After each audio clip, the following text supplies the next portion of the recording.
Be nice to me. Just for today.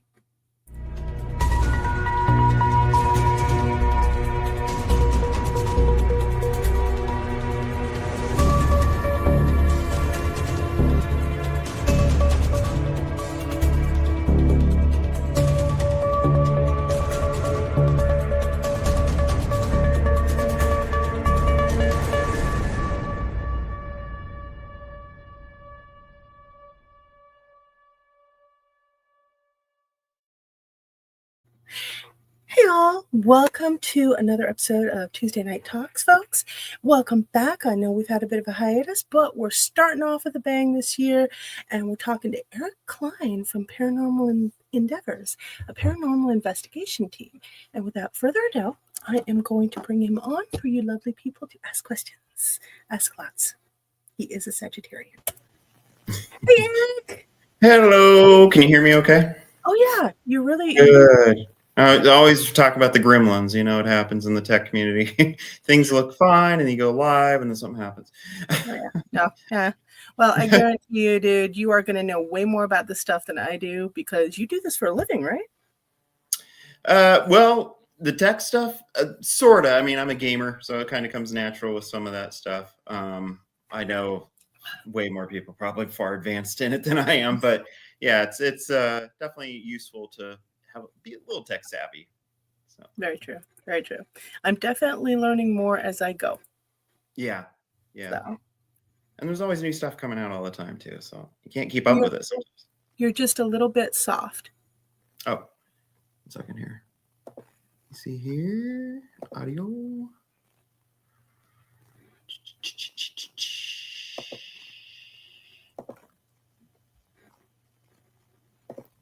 All right, just a second.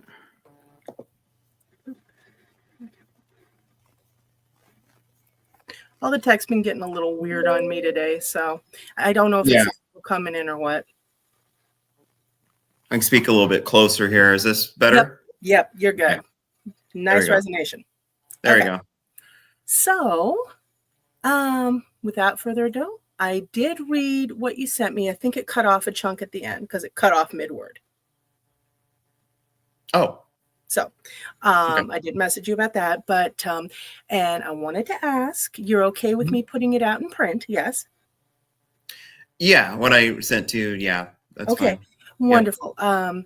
I'm starting a New Age magazine. Oh, and nice. So not only am I going to put it on the blog, but I'm going to put it in the magazine as well, because I think it's really valuable for people to have something to, look back on.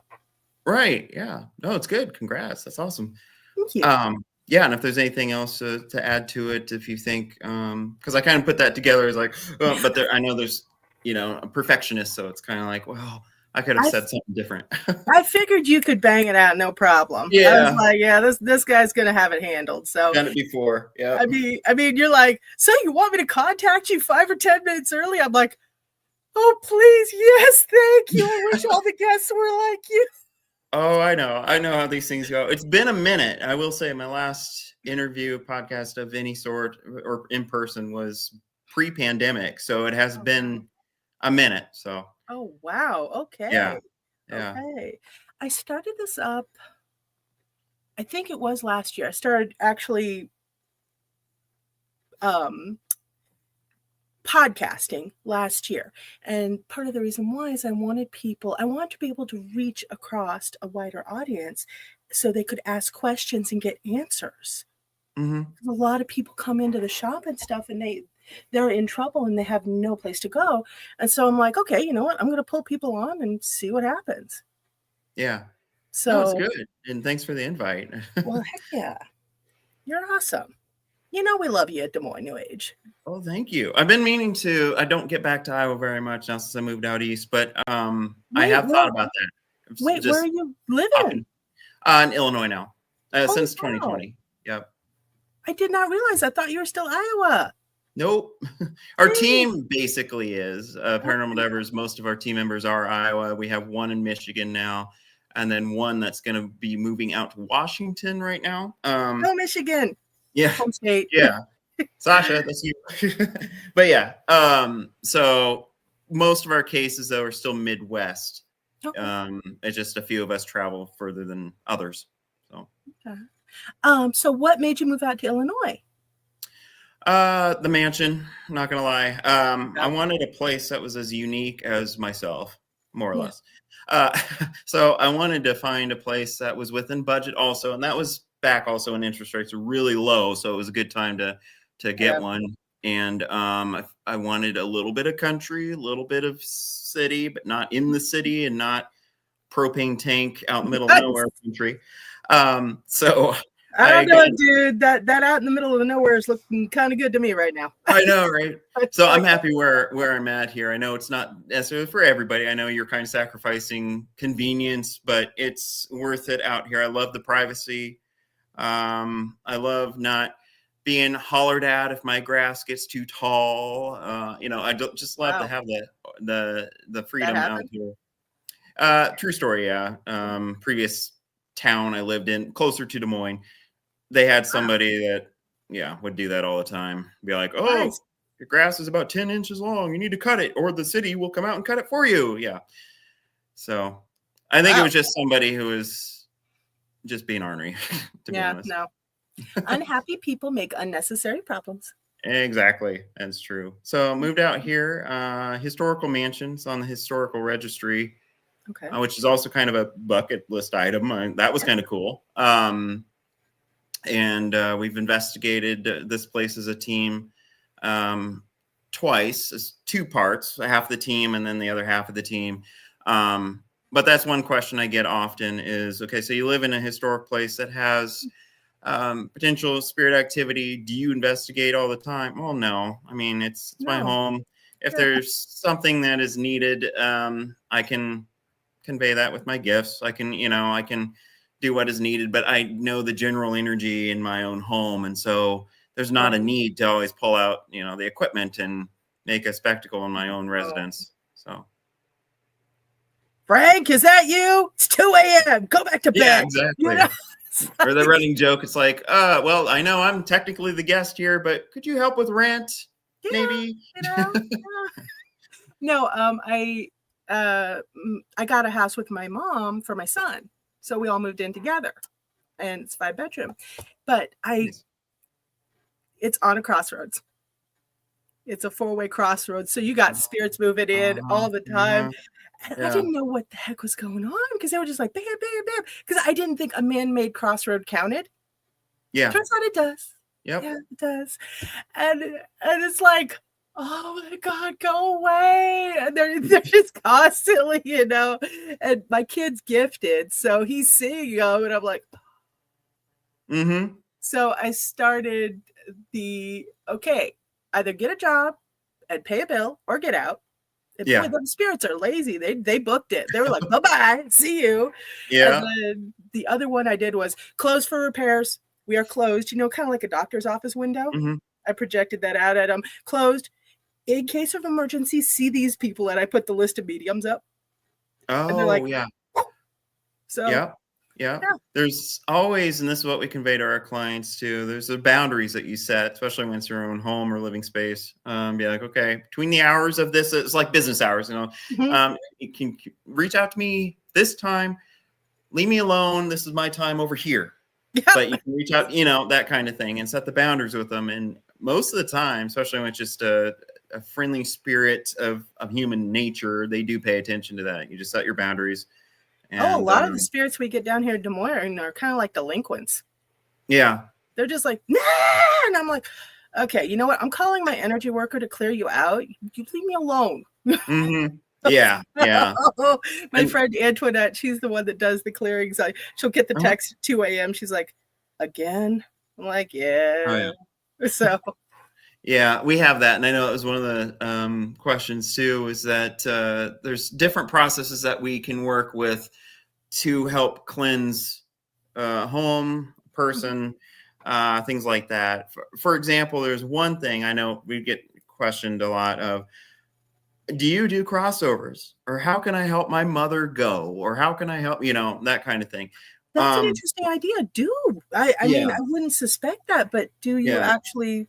Yeah, our team, we call them offerings though, because I strongly believe, especially with experience here, almost 2 decades in the field, that if something is not wanting to go, whether it's attached through unfinished business or hex or curse or whatever, it's still going to be there. And so there's not always I'll force it to go into, no, we don't do that. We provide an offering. So we just provide like this white light is the best way I can explain it. Okay. And I work with, oops, this side, everything's opposite. St. Michael. Okay. And I have him on here too. I call on him a lot too when I need to assist on somebody that might need to go and needs a helping hand to assist. But we provide it as an offering. Just let them know it's okay to go now. The message that we passed along to a client, and it's still living on our realm here. You know, a lot of times we don't even have to do the offering. If that's the case, sometimes the activity will cease on its own, which is so good for us because any spiritual work that we do, a lot of times there is a trade-off and you can get tired, your energy loss, you know, that kind of thing that can happen, especially the longer you're working more spiritually in depth, you're just dragging butt by the end of the investigation. So You are very honest, sir. I like that. yes. Most of you psychics will not admit that. So good for you. Very Yep. honest. Totally. Nice. And we try to be, you know, and it's one of those things. I love working with the team that I have because we have a mix of different gifted people along the spectrum, Wiccan, pagan, we have people, Buddhist beliefs, we have, you know, and true story is the case that we had before where the client had just a regular small town preacher in just to do a few, you know, prayers for some activity. And nothing changed. Then we get called in.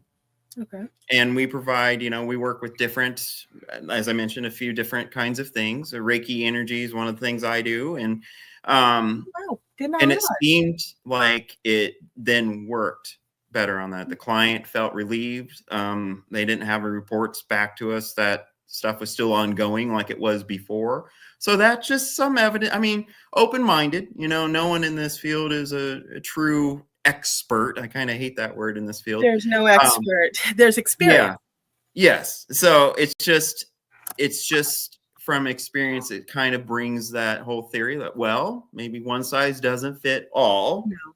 So it's kind of a nice thing to have some knowledge of different kind of belief systems. Because ultimately we're all trying to do the same thing. It's just whatever road in your path you're going to take, you know?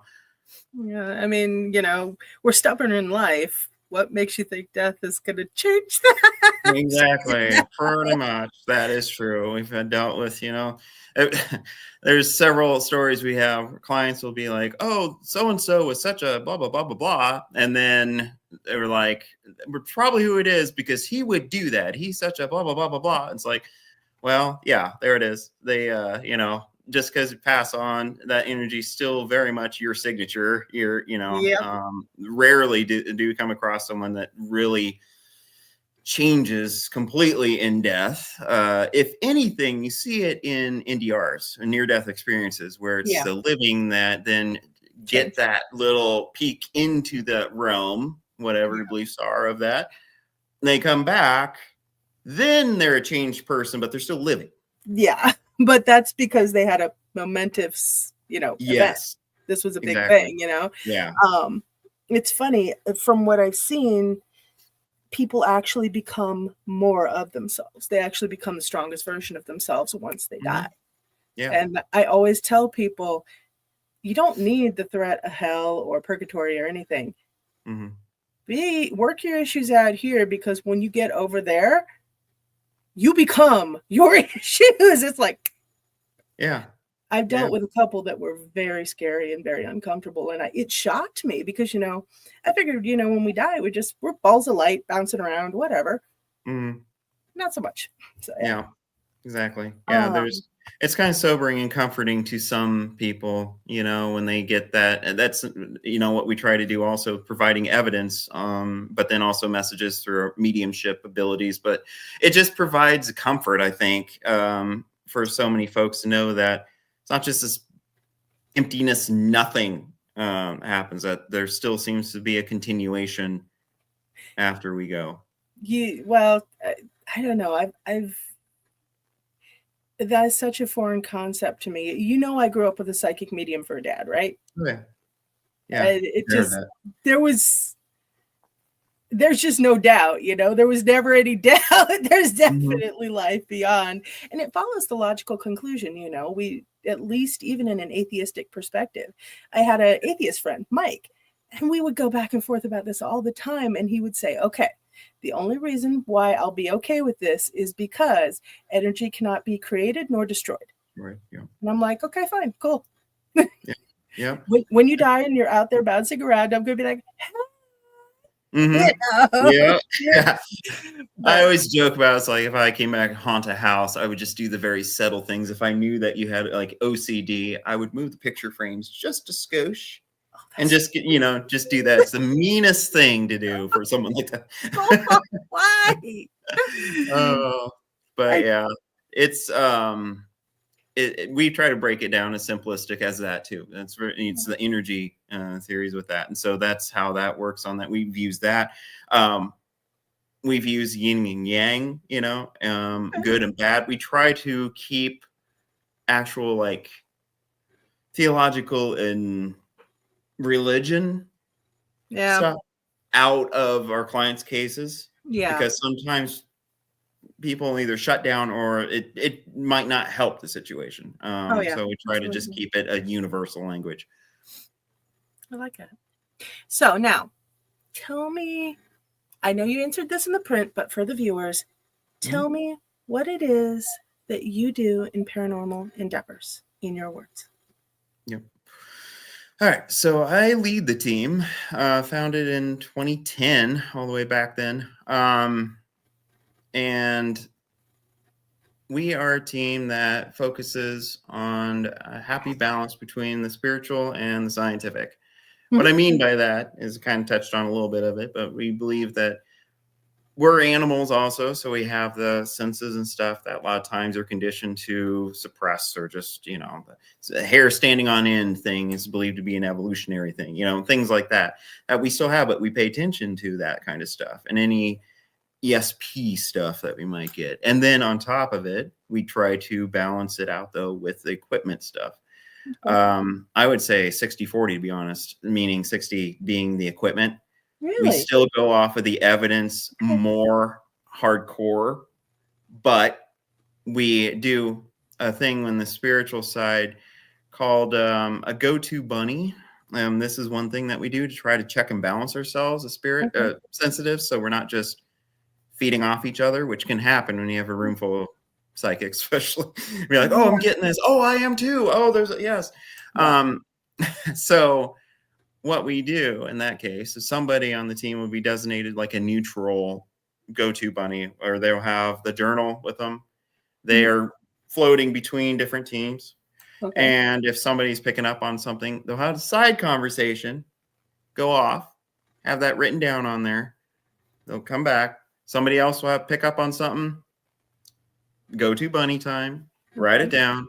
And then by the end of the night, it's very interesting, our findings, because it's like, okay, there's not a way we can feed off each other logically here. We're not talking to each other. No way I knew this, that she picked up the same thing I picked up on. Right. Clients didn't brief us this ahead of time. So it keeps it more legit, in my opinion. A little bit more validation on the spiritual side, because I know there's teams out there that don't even like using gifts of human nature at all. I've noticed that. Yeah. Yeah. And I think they're missing out, but that's just my take on it. Hey, everybody's entitled to their own unique way of doing things. Exactly. I do like the fact that you're merging both. Yeah. And that you're being so careful about it and objective. Yes. Yeah. That is something that I do not see a lot with a lot of the paranormal teams coming through. There were a couple that I particularly liked. One is I think they pretty much disbanded at this point. Depart. Or Des Moines Paranormal Area Research Team. There's the one I'm thinking of is actually my first team I was with, Des Moines, Iowa, Extreme Advanced Paranormal Research Team or something like that. Then they went to IPART, which was nope, that's not Iowa Paranormal Advanced Research Team. Okay. that was the first team actually, kind of going my lore, my history in the field. It was the first team I actually joined. And it wasn't because I was looking to join a team. It was because at that time in the early 2000s, everybody was on that bandwagon of the Ghost Hunter show. Yeah, I know. So everybody was like, "Oh, I'm tuning in to Sci-Fi Channel. I got to watch, more Jason and Grant." It's like, I got onto that, and then I was curious if at the time when I was in Iowa, it's like, does Iowa have a team like this? I just want to compliment them if they do, and just kind of read up on it. And I found Die Part Team, and I'm just like, oh, there is somebody exists here. Okay, and they're a TAPS affiliation team at that time too, and I'm just like. Sent them an email. I was like, thank you for helping out on, these kinds of things. I didn't know there was anything in the state that existed like this. So thank you for that. Then they wrote me back because they're working on a production for a public access channel at the time. And I was going to school for cinema. So it just worked. So that's how I got started in the official field. So wait a minute. Now you went to school for cinema? Yeah. University of Iowa. You and I, awesome. Yeah. My hubby went to, he got his bachelor's in theater, but it was out of Grandview. Oh, okay. Yeah. Nice. Yeah. Yep. He does the 48-hour films. Okay. Yep. I knew that. Yep. I almost participated in that one year, but yep. Well, if you get the itch this year, hit him up. I know we'd love to have you. Nice. Will do. Yeah. And those skills didn't go to waste because I use them for our series. And that's kind of a little shameless plug here. But yeah, we do a self-titled series, Paranormal Endeavors, which is on the YouTube. Can you put it in the comments? Oh, yeah.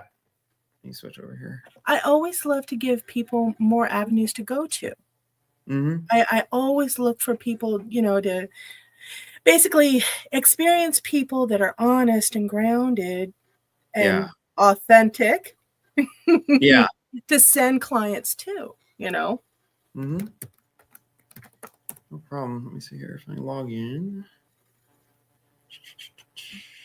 Continue. Sorry, I'm monitoring the Facebook and YouTube stuff that way to make sure it's not freezing or anything. It's been a little bit gitchy. It's like, yeah. I'm like, okay, whatever. So, yeah. Okay, get on there. Continue. But no, I do the Tuesday Night Talk podcast, and then I do the Gem Talks, and then I do the Psychic Roundtable on Thursdays. I get a bunch of people together, and we cover a subject, and then I kind of do an open lines portion for people to just ask questions. Oh, okay. And the Psychic Roundtable, people love that. They love to hear a bunch of people talking. Yeah. Yeah. I'm like, okay, cool. But no, and I do caffeinated astrology. I do a bunch of different programs, just kind of basically giving people something to look back on, to resource, Mm-hmm. Yeah, we've used to do several in-person lectures Did a you while film ago. them? Yeah, some of them are featured in our series, and actually with the YouTube channel changing, there's a little bit of background here. We used to have everything on my main channel, which I'll share that in here too in a moment. And it was just a mix of different things that I did too. So it was recommended separate that, the paranormal endeavor stuff mainly because it is one of the bigger things I do, and just have it on its own channel. Be easier to find. Then I can extend out the special features and the other stuff. So I've been uploading presentations in the past in a full, not just clips that were originally in the original aired show, but the full 45-minute hour presentation. Okay. Just a little bit of extra stuff that people can see with that. So we did that a lot more. We just hadn't had time. So it's harder since we're all kind of separated a little bit. But although I will tell you, this whole podcasting, Zoom, everything else makes things a lot easier. It does. I know, right? I don't know about you, but I absolutely despise talking on the phone. So I'm more of a texter. Yeah. However, if I can video call somebody, we're good. As long as there's that sight, I'm good. Yeah. All right, 1 second here. I got this. I'll put this in here. This is the main channel. Well, the channel now for us specifically. Okay. See there. Cool. Yes. There. Perfect. And then the other one, which is so I'm starting back in chronological order. So we're re-uploading stuff, and we're on like 70 some different case episodes. So it's taking a minute. So I've restarted in about July with all the re-uploads. So I'm just doing them at will. But if you want to see kind of the older stuff or kind of skip ahead, all that stuff is still on my main channel, which I'm going to share now. But the new stuff will be showing on both channels. Honestly, I go back and I look at some of the videos I was doing years ago, and I'm not going to re-upload. I'm probably going to take them down and redo them as like Tuesday Night Talks and stuff, because oh my god, there was no background noise filtering or anything. So I know. It's like going through a yearbook. There's some nightmares in there where I'm going back through. I'm just like watching myself from 2010, 2011, 20. It's just like the different, or lack of, I should say, but it happens. The lack of equipment, the shifting through the people, because I would say the first 2 chapters had more of that rotation, as you can see, as we're trying to get established, trying to get personnel and people that would stay. Yeah, just the usual when you're starting out, which I knew that was going to happen. And then we've gotten pretty established for that point from like 2013 onward, where we just don't have like the in and out. Really? So you guys actually stabilized. That's awesome. Yeah, we have a family atmosphere, which is nice. I love it. Okay. And that's one thing that we like. That's why we even incorporate any clients that we help, past, future, present. We're like, you're now part of the Para and family, Endeavors family. We just try to keep that atmosphere in there, open to everyone, especially on the team. Anyone who picks up on something psychically, be like open-minded, because I've come before. I've had experiences from other groups where it's more of that ego, my way or the highway, and that can be toxic and it has no place in this field. No, the minute you get into that in any metaphysical setting, anything with the supernatural, anything, nope. Right. Sorry. I mean, there's got to be boundaries and rules, and sometimes that can be hard to hold, but just can't. Hold on. Sheena Lynn Jacobus. Sorry, Sheena. You got to learn and start somewhere. Very true. Very true. It's very true. Colorful Foresight, connect from within. Hello, Colorful. It's been a while. How are you doing? Thanks for joining us. I will say, when I started Endeavors, at least I had a good perspective from a couple teams before that I was. So I brushed up on the first one I was with, and they were one that was just all science, not believers in any psychics. They would even kind of mock some of us. They would be like, feelings, nothing more than feelings. They would be saying, really? You're just kind of like, okay, you're roasting it. Okay, that's, So it was a different vibe. I was with them for a year. And then the second group, actually, in the first group, I'd met my mentor, rest in peace, but Jackie Carpenter. Yeah, Jackie was awesome. Met her.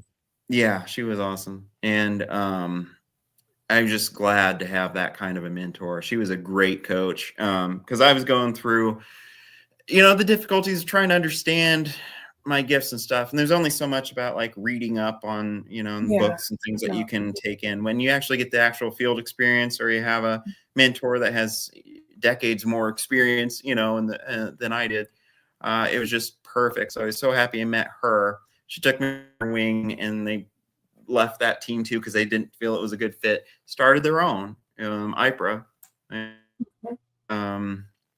National Paranormal Research Association, I believe is what that was. And so I was with them for a couple of years, and then went to Paranormal Endeavors. But it was nice to get that experience from both takes, kind of like how this team ran, and pick some things from there that seemed to work or didn't work, and left that. So, and then on the spiritual side, this works. All right, we'll probably keep ourselves in check a little bit better. Let me do this. So it kind of molded it into my own Frankenstein, if you will, but made it into what we have now and what we ran with. So. Well, I mean, it's just, I understand when people are going about things absolutely scientifically and they're trying to get the proof from that angle, but you can't, you're chasing ghosts, son. You got to, Yeah. Yeah, Okay. exactly. Colorful Foresight, good. They're doing good. And Sheena, I always thought paranormal and psychic went hand in hand. Didn't know some are science only. Yeah, they're interesting, but no, just yeah. Mm-hmm. So, Yeah, it's it's their own thing. They're wanting the best evidence out there. There's some teams. I'm just generalizing now, but there's some that are like that. Just like, oh, the Holy Grail. We got to get that apparition photo. It's making it a competition within the field sometimes, and that's not good. You're not well, helping anybody by that. even if you got the apparition photo, that can always be faked. I mean, there's always going to be a question no matter what. There's Yeah, and especially with especially now. yeah, I would say you with all can the technology and stuff now, it's just post anything. you definitely have to stay on your toes because there's something, people might email us some photos or something, and it's like you just don't know. Like I used to be able to just tell because we do 35 millimeter film still sometimes because I like it. It's more true Really? than Okay. digital. Yeah. And there'd be with digital cameras, like even your cell phones, you take a picture, you get a light strobe You're thing, fading out, bud. lens flare that happens a lot, and people might confuse that. Oh, hey Fading there. out a little bit. Yeah, I'm here. Hello, Hello. am I here? Hi. Kind of, Okay, sort of. don't know what happened there. As I'm talking about strobes and anomalies, this happens. Yeah. But yeah, what I was saying though is like if you have a digital camera and you get we had people send us pictures that they're just lens flare because you see they travel at an angle and it's like the color of something that's in that photo, but it's smeared a little bit, and you can tell easily that it's nothing paranormal. It makes a gorgeous photo, but no, it's not paranormal. Yeah, exactly. Yeah. Okay. So, in your thought processes, what is a ghost hunting team's or a paranormal investigation team's job? What is their job? What should their goal be? What should their focus be? I really think the focus should be with us, it's always about helping somebody else. If you're advancing it in a way for someone else, that is the most important thing. Don't be in it for the money. That kind of Is thing. there any There's money always in that this issue. field? Is there money in this field? Equipment's expensive, and it took me decades to accumulate even what we have. We're losing anything. It's an expensive hobby. But yeah, no, it's just, yeah. If you're in it for that, thinking you're going to get rich quick, no, sorry. And you shouldn't be anyway. What's kept us going is the reward of being able, that's why we work in the private sector, but the reward of helping, family summons us, business owner, they're worried because something's scaring off their patrons. It's just, that is more important to us. And it's what is great about the team because we all have that same mindset. So it's good when you find fellow people that cherish that. Because to me, that's what paranormal investigation really, the heart of it was. Yeah, that is true. Then it got distracted with, ratings and, oh, how can we fake this to get, it's just, it's deviated so much from, I think, what originally was or even should have been. Yeah, it was supposed to be more of a scientific curiosity, but hey, Yeah, craziness. And then, of course, you get the psychics on there. I am awesome. Love me. I've dealt with a few of those. I'm just yes. Yeah. And of course, I mean, there's always, the charlatans or, the ones in there. You have a generational curse. It goes back millennia, but I can clear it for $3,000. Yeah, exactly. Or you're speaking to a crowd, it's like, one of you, a woman has died in your family. Oh, that's me. Oh, cold reading at its best. It's like, oh, that's great. No, my dad, he tripped across a medium that was doing that, and he listened for a minute to the readings, and they were exactly the same. Yeah. And he had these women on the edge of their seat just crying, and Dad was like, I never charged for this before. I'm charging now. Uh, So yeah. bad. Hold on. Colorful Foresight. Good questions. Rose. Rose and Zach here watching and loving this. Awesome, you guys. Hello, where's Zach? Colorful Foresight. Nice. Sheena. What do you do in your investigations? Thank you, Sheena. And Mhm. Colorful Foresight. Do you have to protect yourself when doing Paranormal Investigator? Yes. Let's go Yeah. ahead Short and answer, yes.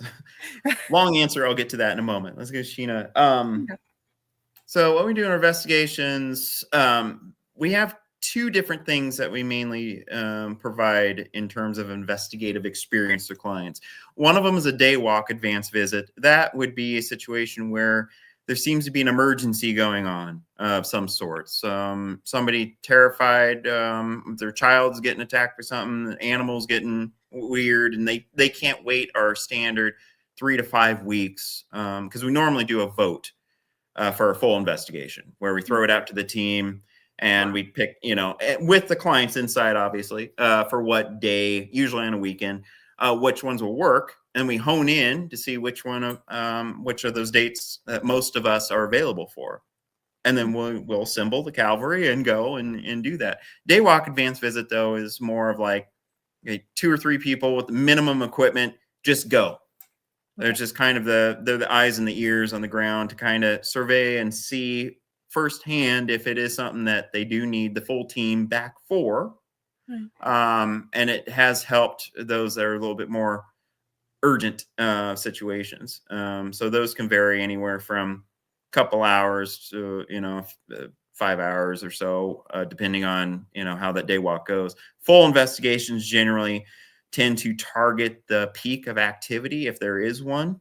So our case managers will shift through with initial questions asking, does it seem like witching hours, between like 2 and 4 a.m.? Is there stuff that happens the most that time?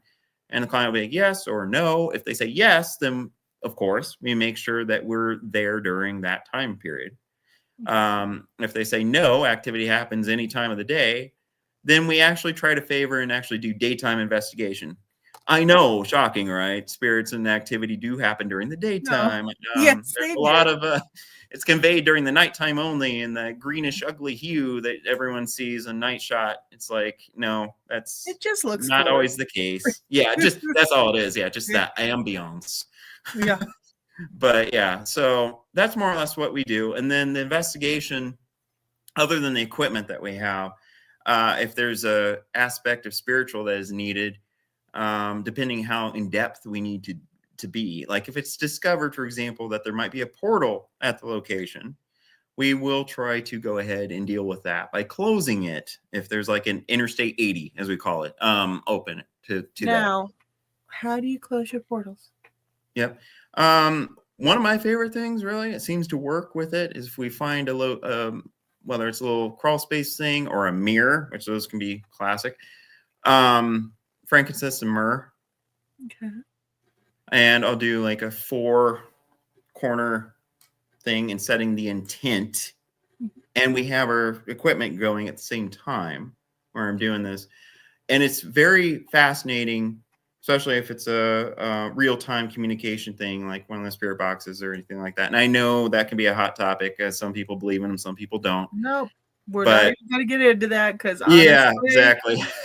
But sometimes there is some interesting coincidence or not, where there's like thank yous and things like that come through afterward, or it ceases and there's not anything but just the normal thing that happens that you hear on those things.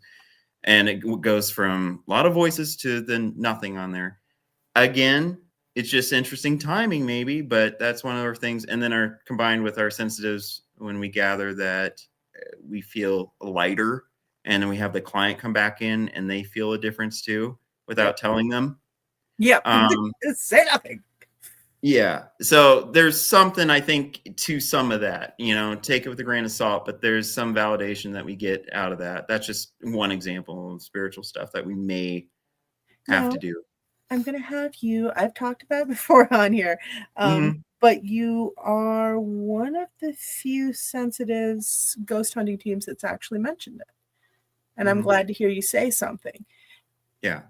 Talk a little bit about your experiences with portals and talk about what they are in your words. Yep. All right. So there's different types. They all generally have the same thing in common, where there's a window or a highway connected from one point to another.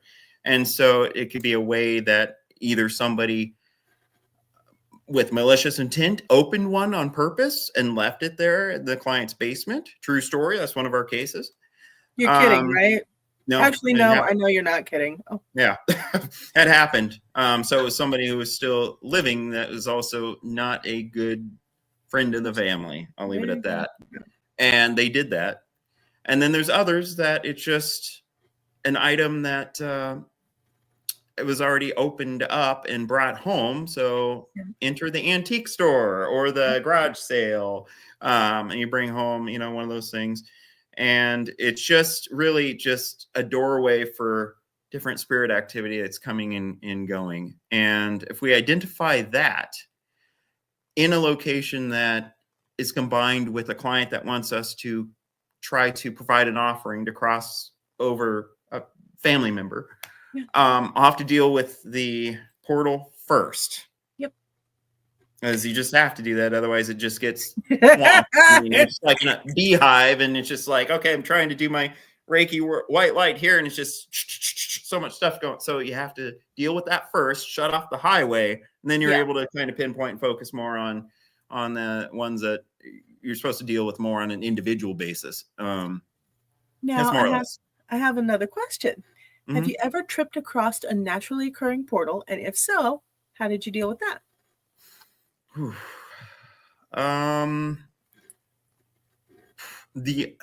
This one's gonna outside of the team, and sometimes some wild stuff happens even outside of a case.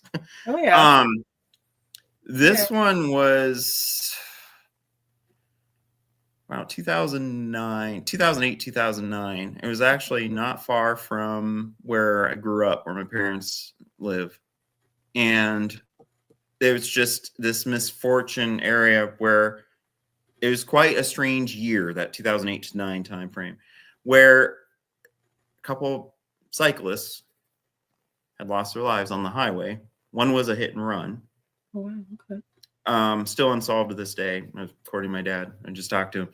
And it seemed like, and this is, mind you, I was still kind of coming in on my gifts. I was working with Jackie Carpenter at that time. This was actually pre-Paranormal Endeavor, so I was still fine-tuning myself. But I felt this strange, just kind of black void. The best thing, like a black hole, is the best thing I can explain it as.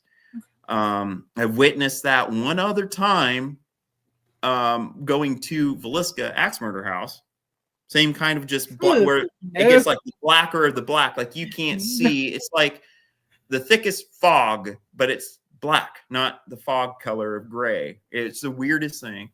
And so it just popped up. I don't know how or why. To this day, I wish I kind of, going back with the knowledge I have now, it felt portal-ish to me. Okay. And all I could really do at that time, Jackie Carpenter on the phone with me, as I was kind of freaking out because I felt the spirit still wandering as it just happened because it was a traumatic event. Okay. I'm just like, what? Okay, walk me through this here. And she kind of gave me the early words of how to do a kind of a just talk to them in a white light scenario kind of thing. And then it felt different after that. I don't know. That was still to this day, I don't know what happened in that like quarter of a mile stretch of road, but it was a very weird feeling for about a year. And then two cyclists, that just doesn't happen out there, and they happened in that same time frame. It's kind of weird. Okay. I'm saying it's paranormal, but it's weird. It is. Hey man, some of the craziest stuff can happen, and when you actually start digging into it in the ether realms, when you start asking your guides and stuff, you start getting some really interesting answers. Yeah. Oh, and that's another thing. Do you talk to your spirit guides? Do you believe in them? Do you have them? Well, you have them, but do you believe in them? Do you speak with them? Yes, I do. I should make time to actually talk to mine a little bit more lately. I've been busy, but that's actually what got me into um, the spiritual side of things. When I was a kid, I would always talk to, there's an imaginary friend, as we were Yeah. always told that they were. And I grew up later on and be like, oh, my guides were talking to me. I was talking to them. It was always this male presence. I think Jackie saw one because we can have more than one, and saw one that was named Gabriel, which makes sense to me. I was just like, oh, okay. But it was the same voice. Okay. And that's usually, this is a question sometimes that will come up too, is like, how do I know if it's my guides and how can I tell, that kind of thing? And generally, in my experience, it's the one that's been with you from your earliest memory. And their presence doesn't change, at least my experience. No, So it's it that doesn't. very similar familiarness, and it just seems to be with you and comes out, especially more so in the times of pain, Yep. tragedy, things like that. And They are then, closer to you when you're in trouble. yeah, So if they're right here, be like, what's happening? right. Yeah. Yeah. And sometimes there's exercises you can do while you're asleep. This is one way because the veil is a little thinner. So you can lay down, give permission before you go to sleep. Okay, my guides have something to tell me here, and give permission. Only spirit guides directly connected to me. Reach out if you want to show me something, tell me something. Because sometimes in the dream world, in that REM sleep or subconscious works a little better. So you could pick up on things. I do dream journal too, and I encourage it, honestly. I wish I had the discipline to do one of those. Yeah. I do illustrations too. So I do like psychic visions that I'll put to paper. So sometimes they bug me enough that I have to put it to paper for it to go away. Yeah. One of those things. Yep. So that. I actually, when I was pregnant with my son, one of his guides showed up over my bed. It was a new one. And I was like, yeah. Hi. I was like, I'm not here to talk to you. I'm here for your kid. I'm like, in a good way? It's like, yes. Go back to sleep. It's like, okay, kind of snooty, but all right. Yeah. Okay, let's see here. Colorful foresight. Do you have to protect yourself when doing Paranormal Investigator?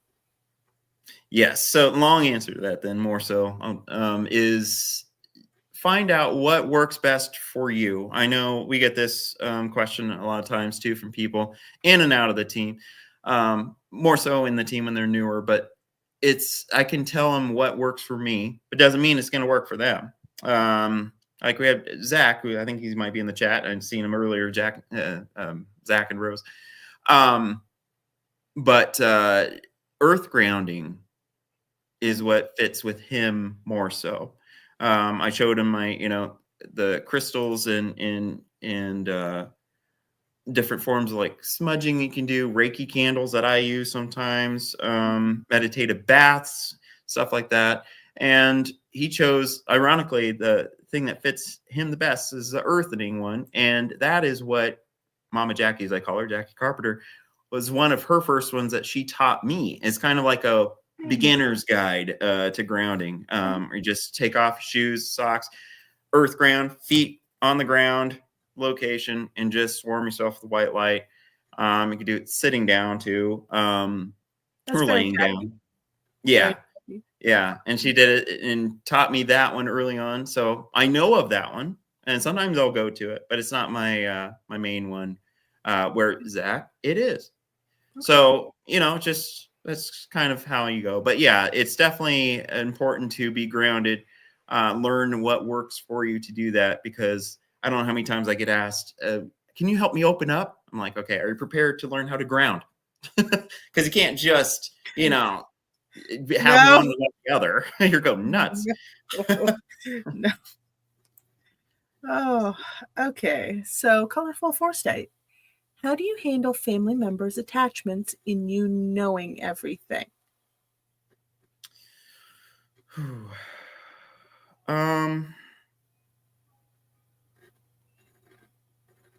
I think with it's different categories here with that. If they're like, there's, for example, one kind of situation was indirectly kind of an attachment, but it was actually a poltergeist case that we had.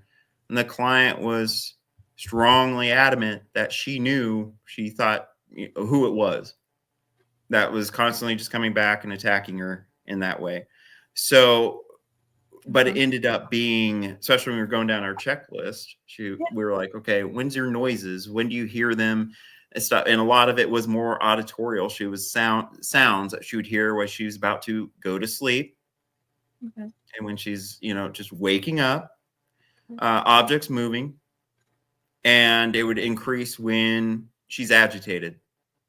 Well, this fits one of our case profiles more than the other, and he's thinking it's more of attachment. It's like more of a kind of a abuse attachment in that way, because it's adamant that it was somebody who made her life miserable, was an abuser in the living room, and then passes on and automatically still goes there thinking it's that person still. And it's like, no, this one, it's you.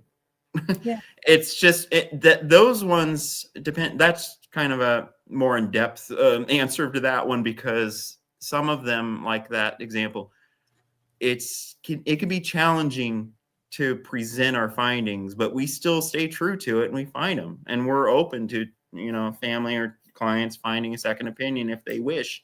And we gave her that. We're just like, we're here a couple nights, in her case, a couple nights out of the whole year. This is the stuff that we got from our visit. Does that mean it's knowing all, as you say? No.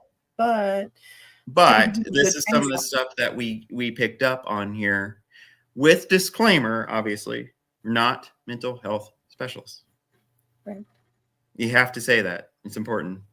Right. Yeah. Not a doctor. Yeah. Okay. Okay. No. Colorful foresight. I would prefer to do the investigation during the day, lol. Mm-hmm. Yeah. I get a lot of message just before I wake up. Ah, okay. Mm-hmm. I'm kind of curious. Do you do, if you remember your dreams, do you do a dream journal? Colorful foresight? I think that call it something when it is just before you wake up.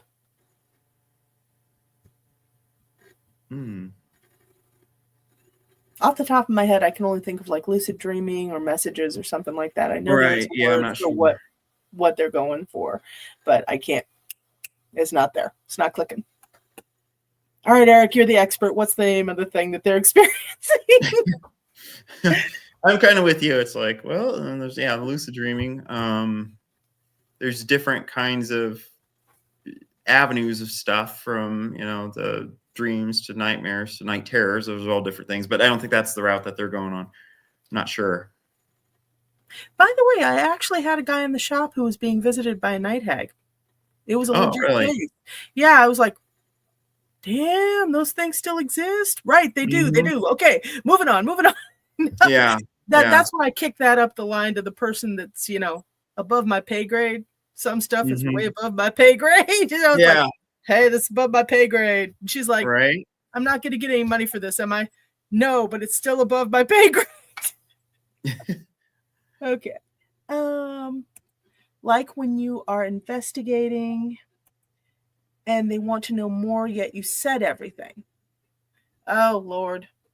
Okay. Yeah, I think I know what they're talking about. How do you handle it on a case when they want it to be more than it is, but you can only present them the facts? Yeah, that's basically what we tell them. It's like, this is what we have on here. And we also suggest, if you want a second opinion, you can. And that's a good thing about being around the field as long as we have colleagues from different teams we're familiar with. We're friends with people throughout the field, and so if it's something like that where they want a recommendation, we probably make one, if they want that. But yeah, we're not going to make stuff up. That's just not our thing. It's just not right. And yes, but couldn't you say it more cinematically? Like, we found nothing. yeah. Yeah. God, teasing. Like mess with them, be like, oh, wait, one more message. Oh, Nothing. Yeah. Sorry.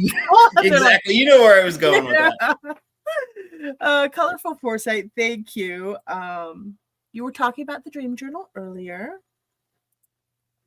So I was responding to that. Okay. I try not to take every dreams as it means something. Yeah.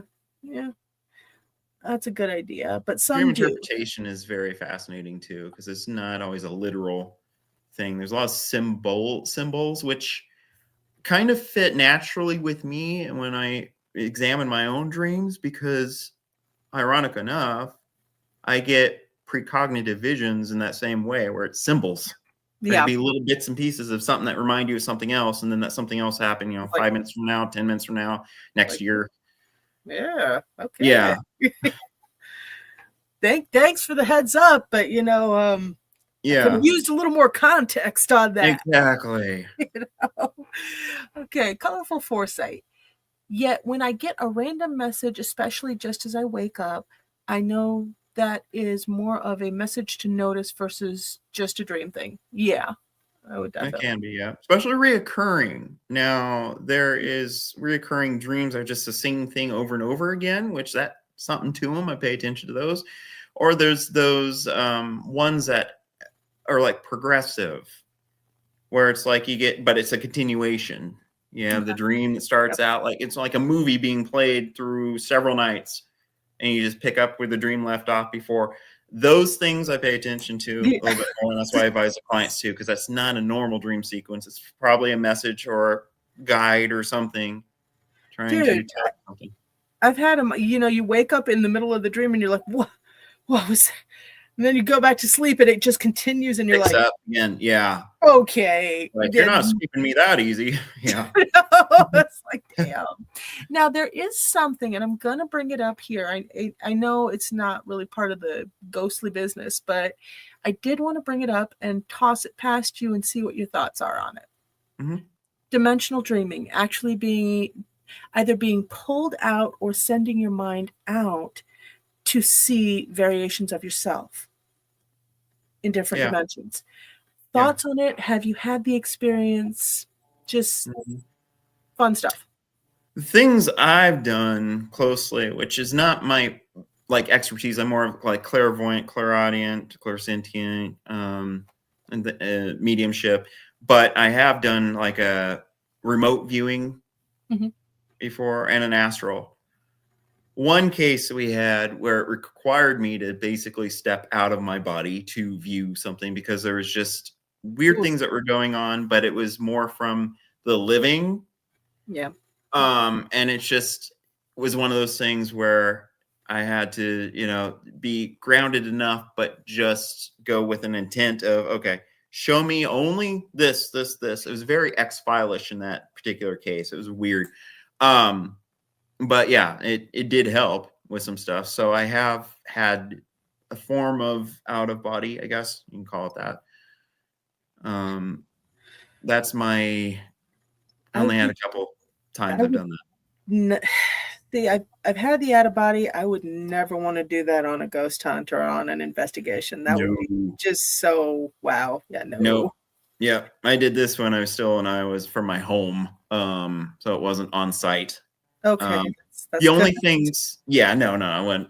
The only thing that the extent or the extreme that I do on location would be like the offering crossover, or what I call the human dowsing rod, which is something I've done where lay down in meditative state, remove anything from my mind, and just flush it with a white light, lay down, my hands above my head, and I'm just like, okay, show me something, give me a vision, do, this kind of stuff. And we have, of course, equipment going at the same time, including, but not limited to, actual dowsing rods. We've done it before. And my hands, they feel a magnetic pole. It's like two positives. It's the Okay. best way I can explain that. And it just feels like they're moving on their own by something. And we've had it sync up with dowsing rods moving in the same direction. And it's like, okay. And then the same That's time, I'm cool. getting like visions, and I'll just say them out loud, what I'm saying. So if you know of the Ovilus, which is a tool of equipment that's used in the No, paranormal field, I do it's not. has a word bank in it. It will say stuff that's supposed to be manipulated through like spirit energies in that environment. Okay. So it's my version of doing that. And then the other one is the one where I'm standing more or less upright using my eye up here and just seeing different stuff, which can sometimes feel like I'm in completely different environments, but I'm still very much there, very much aware. And I set the boundaries that what is there can only show me certain things. Can't use my voice, can't use my body, can't do, that kind of thing. That's the closest thing I get to allowing any kind of risk, I should say, because there's Yeah. always something when you channel, because you Right. don't know. You're only told what could be there. And there's some places where if we feel it's off, we won't do anything of that spiritual sort. We'll just go there with our equipment, basically, mostly, and just say shut down, because it's just not worth it. And you're no good to anybody if you cause yourself to be a nervous wreck or breakdown or whatever. Possessed, Because, yeah, there's that. No, I knew a person, no names, but I knew a Mhm. person who was channeling so much they got addicted to it. Yeah, I've heard of that. It started to change their personality, their mannerisms, everything. You could not pay me all the money in the world to channel. Dude, the only thing I've had is one of my spirit guides drop down and horse me. Basically, they kind of merged. Mm-hmm. And yes, it's going to be a funny story. She really, really wanted a double cheeseburger. She had helped me out, and I was like, is there anything I can do for you? And she's like, I really want a double cheeseburger, but not double meat. She had to have double cheese, which was Specific. disgusting for me, but she Yes. loved it. Yeah, there it is. And we've had places, situations like that where we've known people that have gotten like an infatuation with a location too. Same kind of thing where it's Really? just like they're just pulled by it, or they're in the grips of location. And so they're always going there. And you kind of see over time their personality kind of changes a little bit. Like it has a Yeah. hold on them somehow. We've Yeah. dealt with that before too. Now, what are your thoughts on that? Do you think it's a local elemental, local spirit, the energy of the actual house? I mean, what are your thoughts on it? It can be all those, and sometimes it's also, I think, if there's in our case, profiles, which we have several different. I mentioned poltergeist before. Attachment to item is another. Elementals is another. Those kinds of things. We also have a dominant intelligent. This one is one of those where you go into a place and you hear that, oh, there's female energy here. It's possible child energy here. There's a man over here, but then there's this bigger energy that often sometimes comes off masculine, sometimes female, but just it lets you know that it's like the king, and No. the other energies go away Yeah. when that energy enters the room. And so sometimes my take on it is that that can also mean that strong energy has like a pull, kind of like the puppeteer on that living person, and influencing them to come back all the time, to stay infatuated with that location. Gradually, though, it's unhealthy because it is, and not full on like same as possession, but it has some similar traits where it's not Kind of letting them go. Renfielding a person almost. Not quite to that extent, but Yeah, yeah, ugh. yeah. Um, okay. Colorful foresight, exactly. Yes. Sheena, what was your favorite bit but most memorable investigation or experience? Thank you, Sheena. Hmm. You guys have great questions tonight. I love it. Yeah, I have several. I think another one I'll mention was before the team started. It was down in Bentonsport, Iowa. So extreme, like southeast corner of the state.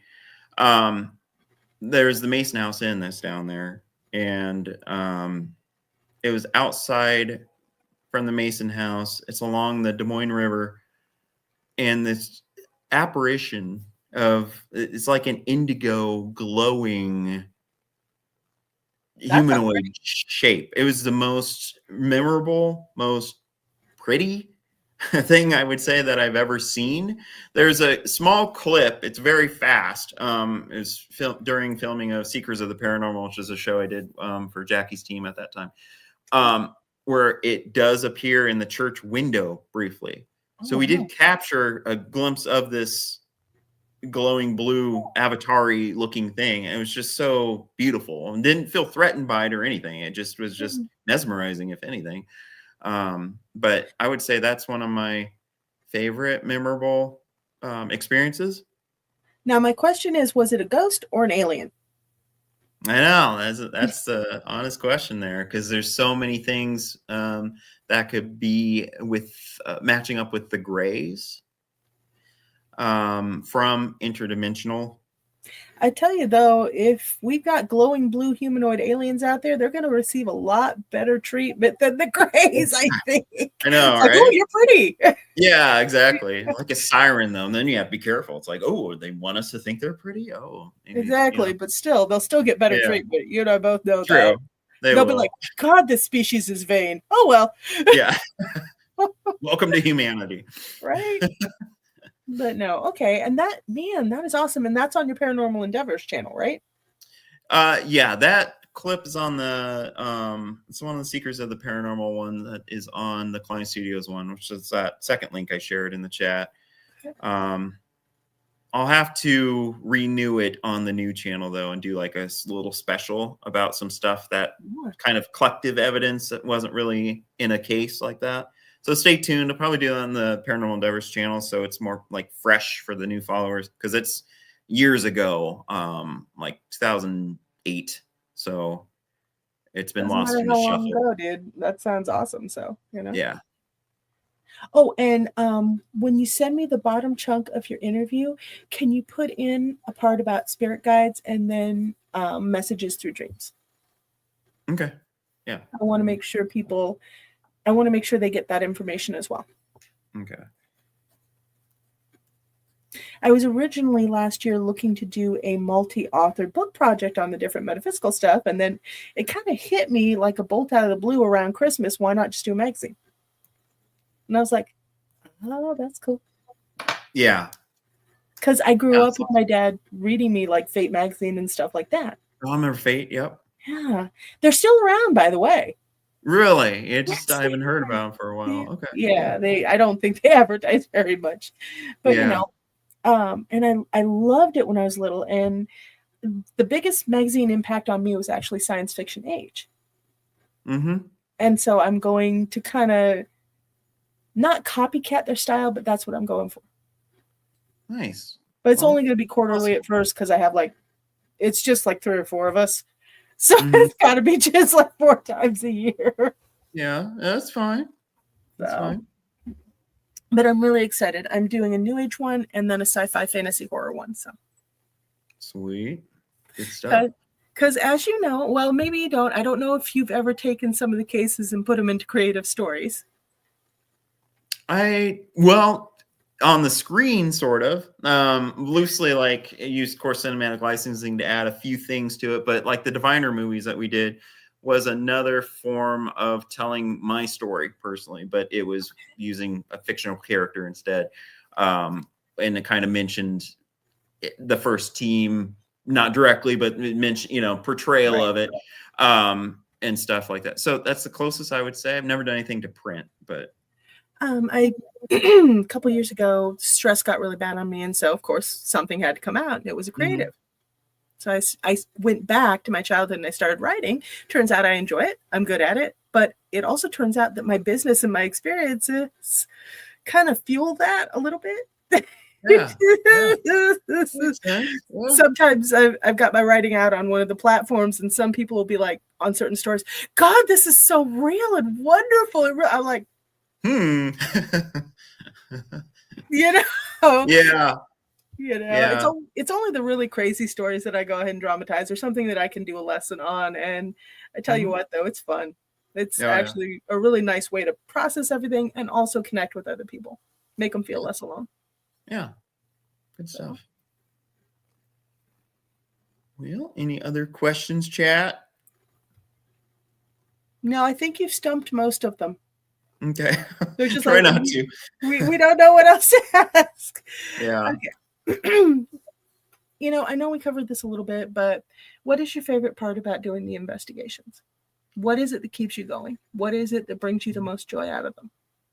Yeah, it's the resolve. It's the helping, whether it's scared family, someone that can't live in their own home because of XYZ, business owner that's, as I mentioned, just their business isn't doing so great because people are scared, and then it gets a reputation and the word spreads, and so it's nice to be able to empower, for one, and then also provide evidence and findings, because we won't BS them. This is like, okay, this is what we found, this location.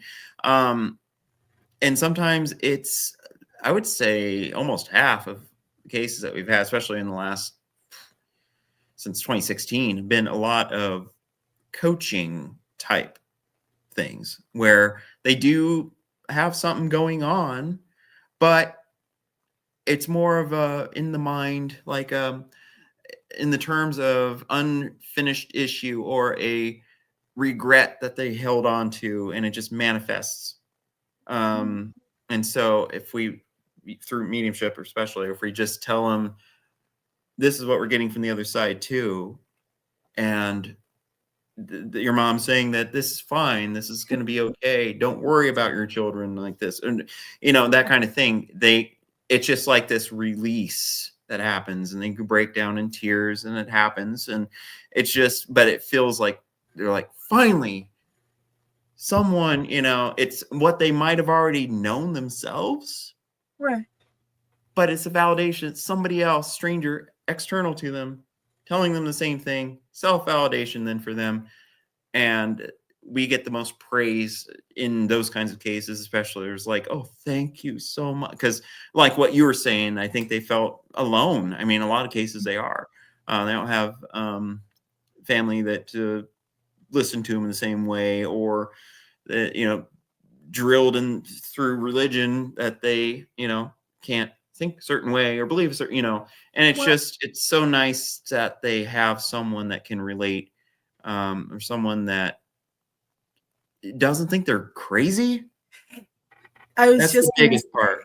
I mean, even working in this field for years, there are times when I'm like, oh, I have got to be losing my entire guano. Okay. Yeah. This is not possible. It is possible, and that's why it's valuable to have colleagues, trusted colleagues around that can say, no, you're not going nuts. I would tell you if you were. Just trust me on this, Right. But when you really think about it, I would say probably at least 97% of the population has had some sort of supernatural experience, supernatural, metaphysical, but they either chased it, they were told to be quiet, or it scared them so badly that they shut down. Yeah. And even though everything new agey now is trendy, you still don't actually have that deep spiritual, okay, let's sit down with this kid and see what's going on. Right. And that's why, paranormal endeavors, the people I work with, everything like that, that's why it's so important to have something out there going, you're not crazy. I mean, you might be crazy, but that doesn't mean what's happening to you doesn't exist. Right. It's just all about that. You don't have to be alone. Yeah.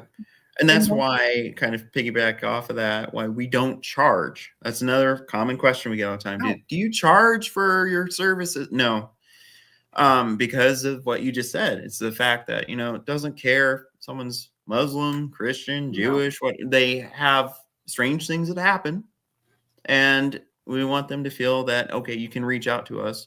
We're not going to jump on your faith or anything about that. It has nothing to do with that. All right. Nothing to do with that. We're just there to try to find out what might be going on, why you feel you can't live in your own home. Yeah. And that's awesome that you guys are out there doing that. Mm-hmm. When was your last case? Our last case would have been, actually, I think that was October, just this last October. So it's a private residence, but yeah, and it's been spaced out. We don't try to do too many all at once because we need recoup time. And a time to review evidence too. That's the other thing, because we do collect quite a bit of it from audio recorders. Could be multiple of them going, camcorders and digital like cameras and stuff running, and then photos to go through. So it generally about 45 days. It's about 2 months that we tell the client that we'll get back to you with a review, then to give us some time, to review stuff. And we don't like hammer it going out looking so much for like, we let them, they usually find us. So if someone needs help, that's generally how it is with that. So that's why we don't have too many. Like it didn't say, oh, I just had one last weekend. No, we don't. No, I will definitely say when people need help, they will find you. Yes. It got so bad when Antoinette and I would be in the shop because I had to step back for a little bit because my kids' medical stuff. Mm-hmm. I would be in there a random day and all of a sudden you see 3 cases walk in my door and I'm like, Antoinette, there you go. Back on this, but they will find who they need. Yeah. Yeah. And you can really tell, at least I can with the years of doing this, those that truly do need us to come in, like yesterday when something's going on. This is one of the experiences I had at a Paranormal Psychic Expo before. We had a booth out, a table, and an individual came over and he was just like, oh, would you come out to my house this weekend? Meaning it was like literally the next day because it was like Friday. So they wanted Saturday come out. Yeah. It's like, well, what's going on? Wouldn't really have a full answer for us. He himself just had a strange, odd energy. And so we were like, it felt more like a trap kind of thing. So we're like, well, let's see. And we're watching his behavior too, as he's going around. And I was going to colleagues that were in different teams at different tables and be like, you see that gentleman over there? Did he come over to you and ask for help because he needs assistance or whatever? Especially if it's a team that's closer in that region. Yeah. No, he didn't. Okay. Thank you. Yeah, no. So yeah, there's just some stuff like that and I always say this, and it does seem to be true. Fear the living more than the dead. Yeah, no, one of the clearers I worked with, she had somebody call her out to physically come and clear. She can do it remotely. Okay. Mm-hmm. She's actually quite good and she's fast. Well, this person had a couple other people that I know of come out to clear. And they had basically dropped the ball. But this lady requested physical. She wants this person out there physically. And I'm like, okay, something's wrong. Something's really wrong. Yeah. And my friend was going to go. I'm like, look, I hate to be a complete buzzkill, but I did a scan. My guides are telling me, this is a setup. You can't do this. But you know what? Go with your own intuition. Mm-hmm. And she had a friend driver over there. She didn't even make it out of the car before all of a sudden there were these 2 big guys over there with this lady. Not previously mentioned. Oh, okay. Okay. Needless to say, she didn't get out of the car. She just told the lady she couldn't do it. It's like, no, I can't do it. She called her, I can't do it. And I'm like, yeah. Yeah. We just kind of moved on from that. But there's been some really weird stuff. Mm-hmm. Because at first I was like, why are you doing all this clearing remotely? I figured you should be there physically. Mm-hmm. But after a couple more experiences like that, I began to understand she was actually protecting and honoring her personal safety. Yep. So. Yep. And that's one thing that we have too with our team. There's rules that if you arrive at a location, if you drove yourself out there and you arrive alone, do not go in. Mm-mm. You know, just a safety thing for ourselves. But then, you know, you just don't know. There's just people out there. There's also, we've had the psychic ethical code of conduct broke before with somebody else at a public event, another public event, coming up to our table, speaking at me directly, like looking at me directly, like piercing in, and then anytime that I would turn away and she's like, look at me, and I'm like, excuse me? Vigorous eye contact. Yeah, she's trying to read me. And I called her out on it at that time. I'm just like, I know what you're trying to do. And she's like, what? You know, like appalled that, you know, like I did something wrong. I'm like, you entered my bubble. I don't know what you're trying to read on me, but I do not give you permission to do that. Oh, dude. Man, one of these days I should sit you down with my dad. He has so much fun with people like that. He's like, oh, you wanted my bubble? Let's go. They're like, no, never mind. Yeah. No. My dad, actually, he had somebody try to read his mind once, and he knew what was going on. Dad's a migraine sufferer. So he just kind of let down the walls, and he watched the guy get really pale and hang on to the lamppost. It's like, okay, well done. Yes. You know? But no, it's, man, some of this stuff is wild. And honestly, if you don't have good grounded colleagues who know what they're doing, or good grounded people to go to, it really does feel like you're going insane. Yeah, it does. We've had to rely on each other on the team multiple times.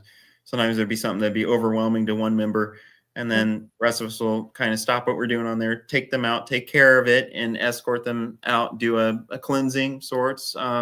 We've had to do, you know, prayers of protection even before we leave, if it felt, you know, and leave that always as an option, just in case you don't feel right as we're done, we're wrapping up, even if the client feels better. But if one of us still feels off our game, other than the usual fatigue and tiredness of the, you know, something's coming home, then we'll take care of, we're like, okay, no, you're not hitchhiking. No. Now, here's another question. And yes, this does come from experience.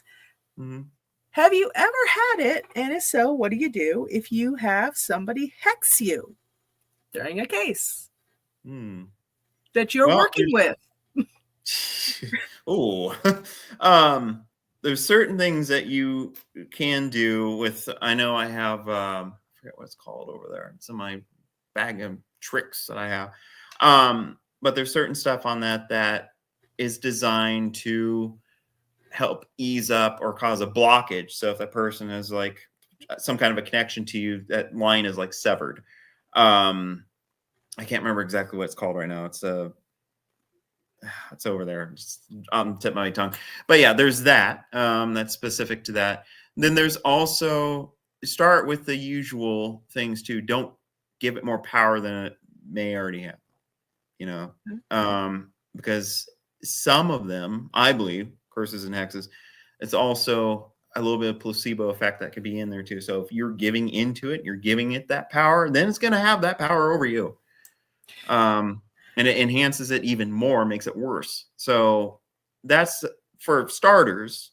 And that's what I've done, where it's just like, okay, I'm keeping an open mind here. All right.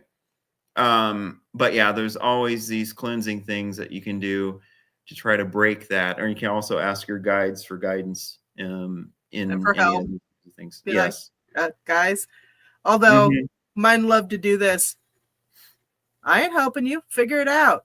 It's like, yeah, there's tough loved ones too. Yeah. No, actually, one of the prior guests, he taught me a real quick way to break a hex, break a curse. Go to the bathroom, grab some salt, wash your hands with salt and rosemary if possible. Gets anything off you real fast. Okay. I've actually had a couple clients do it, and they were like, oh, shit, this works. I'm like, yes. Because, you know, I always use everybody as a guinea pig. Oh, yeah. Yeah. That sounds so Well, I bad, pick up right? stuff from everyone, that's Yeah. how I've learned several different minds throughout the time, and several different, like I said, a couple different teams. And so it's just accumulation of things, and knowledge is the experience in this field is more valuable, I think, than trying to become a ghost hunter overnight by watching a television show or a movie about it. That is so So it's scary. just, That just scares me.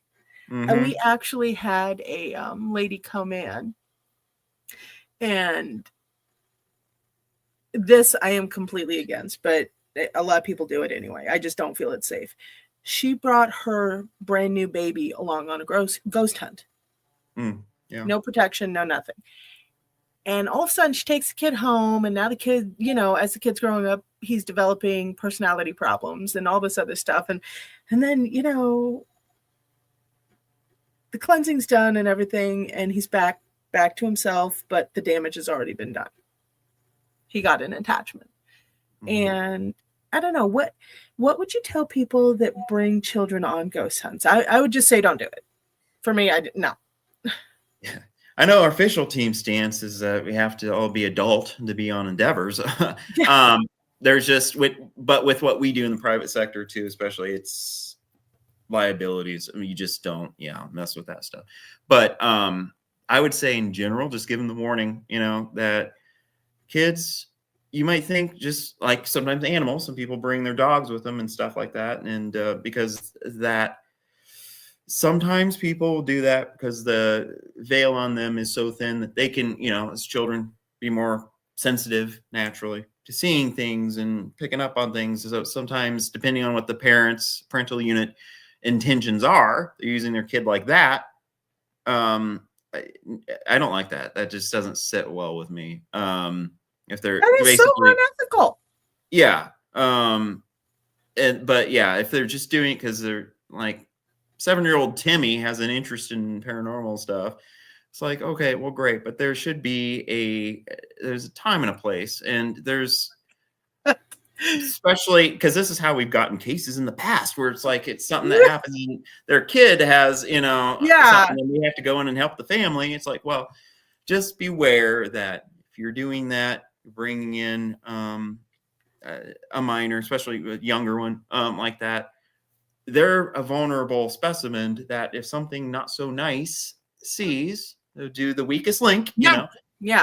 and they will, attach or impact that individual. And it doesn't have to be long term. It could be something that traumatizes the kid. Yeah. It could be a quick, showing themselves in their some kind of morbid way. Yeah. It's safer to just not do that, but know the warrant. Definitely know the consequences, I guess, if you do decide to And bring you and stuff. I both know they always come after the kids first. Kids are more sensitive, and nobody's going to believe them. Yeah. Dennis, and this Yeah, is why I was laughing. When the kid's head starts spinning around, don't complain to us. You did this to yourself. Yes. There it is. But we'll help and get the kid's head to stop spinning. Yes. Although with my clearer, she's going to charge you a kidney because it's called stupidity tax. Yeah. Yeah. She and I get along really well because we're both like, okay, so you got drunk and you got high and you used a Ouija board and a graveyard and now you wonder why you have demons. Are we okay? Yeah. That would be how much money? Yes. Mm-hmm. This is well, tax. And we've been around long enough that I remember back when we first started, I could name like 3, maybe 4, just a handful of shows, as it was more on cable network shows back then, that we really had to try to get the message out about, okay, this is really how our cases are going. This is what really happens. That's television, guys. Then it just, in the mid 2000 teens, expanded into social media. Yeah. So everybody and their dad and their kid were, doing stuff. Some of it obviously faked, and then others it was just for clicks, views, shock, and awe. Oh my God, Dennis. And I dread it now because there seems to be so many, and then they get young followers that if they don't have it, and this is actually one thing I did on my on both channels, main channel and Paranormal Endeavors, I did evolution of for our school because it Oh, yeah. recently had turned ownership. And we did a documentary about that. But it was just one of those things to remind people that if you have if you're an influencer, especially, and you have followers that are preteen, teenagers, whatever, and they hold on to everything you say as holy. And so then they're going to get inspired to go out and do it, get themselves into trouble. It's just this domino effect. And so that's why I feel that if you're portraying something, put on there as a disclaimer, this is for entertainment only. At Oh, least something in your video, something in there. Even they're going to ignore it probably anyway, but yeah. at least have something that, because that just irks me when there's so many of us actually helping people and doing this. And then you have others that are making like a mockery out of the field, more or less. Well, and I would actually go a step further. If you're going to put the stuff out there, then put a way to help them when they have the consequences. Right. Because what you're doing, and a lot of people ask me, I would get people coming into my shop and asking me all the time, why don't you sell Ouija boards? And I was like, because I wouldn't hand a shotgun to a 2-year-old. And they're like, well, but that's not on you. You don't have those consequences. Yes, I do. If a bartender serves a person that he knows is over the limit and lets them drive, that bartender goes to jail. And they're like, but Walmart has Ouija boards. I'm like, yeah, and Walmart doesn't believe in any of this stuff. I do. I've seen the consequence. Same here. Same here. Hold on just a second. Dennis, this is how demon happens. Yes. I'm willing to bet that a demon's well, we're not going to say that on live TV, on live stream, and Paranormal Endeavors. Oh my, yes. Yeah, classic. You know, if you know, you know. Meme King over here. It's basically I don't take Facebook serious at all. So yeah, that's a separate topic. Every time I see you type that, I read it in the George Takei voice. Yes, George Takei is my idol. Oh my. Yes. You know, I'm like, okay. Awesome. All right. Well, dude, what would you leave everybody with? Because I'm going to wrap this up. It's been about an hour and a half, and I promised you only like 45 minutes to an hour, so I do apologize. We ran over. That's all right. It happens a lot. Yeah. But, oh, Lord. Dennis, he out. Oh, my Jew. Oh, my. Yeah. That's great. But 1, would you want to come on again? 2, would you want to come on to the Psychic Roundtable if we have a cogent topic? And 3, you have been an absolutely awesome guest. Well, thank you. And yeah, I would consider that too. Obviously, schedule. I know you're busy. You're busy. Yeah. Okay. But yeah, no, I definitely come back. Thank you again for inviting me. What I would leave to the listeners, I would say, like I said, the main takeaways from here is obviously protect yourself. You're doing, whether it's investigation, whether even if it's just a recreational site, doesn't matter. It just still find ways to protect yourself. We don't charge with our team. And that's the other thing I would say. If you come across help and the team's like, yeah, I can get rid of that banshee out of your house, $300 first, run. That's it. Things like that. And dreams is the other takeaway here. Pay attention to them. Start a dream journal if you want. That's helped me at least. And it puts my mind to paper, and I can like think about, because sometimes most people forget about their dreams after so long of being awake. So it's good to do it immediately when you wake up. And the other thing, just stay safe out there. No kidding. Well, and make sure, do you have a sign or something to show people how to contact you? Yes. I have that YouTube channel I shared, that Paranormal Endeavors one. Oh, they can contact that doubles. Yeah, I'll reshare it again. It doubles up as our web page too, because I stopped paying for web hosting once it started getting ridiculous. So I'm just using this, and it has our videos on it, our link tree, our email is paranormalendeavors@yahoo.com. Here, resharing this Dennis, oh my, translated from Japanese means rice. George Takai is Japanese after all. Okay, Yep. then. All right, folks. And then I'm going to flash this on the screen and I'm going to hold it till the end screen. So, all right. Well, thank you, Eric. Yeah, no problem. Thank you. Thank you. Have a good night. Bye. Bye.